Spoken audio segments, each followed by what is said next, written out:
Hello everyone, I am here to talk to you about my favorite book from childhood. This book, The Rainbow Goblins by Ul de Rico, was a favorite of mine. This will date me. You'll know how old I am if you look at when this was published.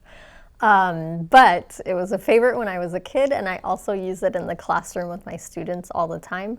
It's a little bit of a spooky story, so if you have a fearful, anxious child, you might not want to pick this one out for them. But I love the illustrations.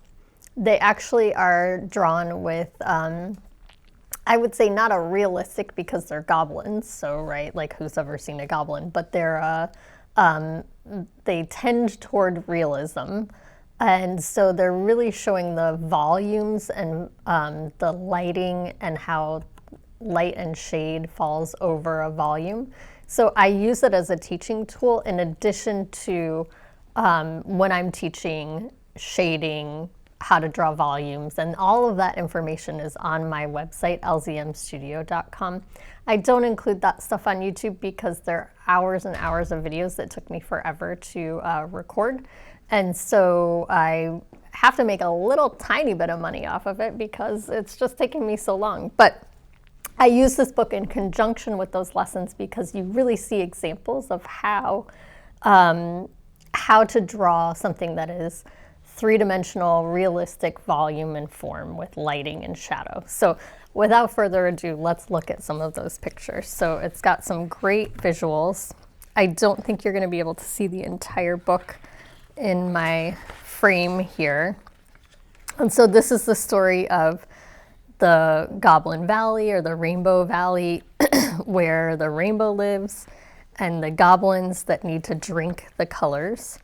I'm going to kind of go through this quickly until we get to some of the more detailed ones. So like the volume of the cave, the roots, the sense of depth and the shadows with the goblins being projected from the firelight. There's some really fantastical images, like this one is really amazing about their dreams. And so this one you can start to see in here where I'm talking about these volumes.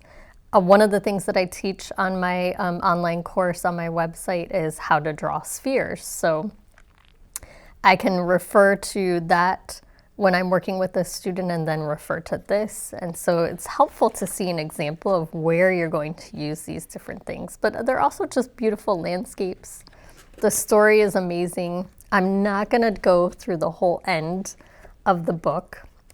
I wanna see which ones I wanna skip here. Okay, so we're gonna skip a whole chunk of the book because otherwise I would give away the entire story and that would not be fun. So you really want to be able to read this for yourself. And then I think one of the things that's really nice too is that the author drew a picture of himself instead of including a photograph in it. So this is a great book. I think that you all would like it. It would be a great accessory to your art classroom.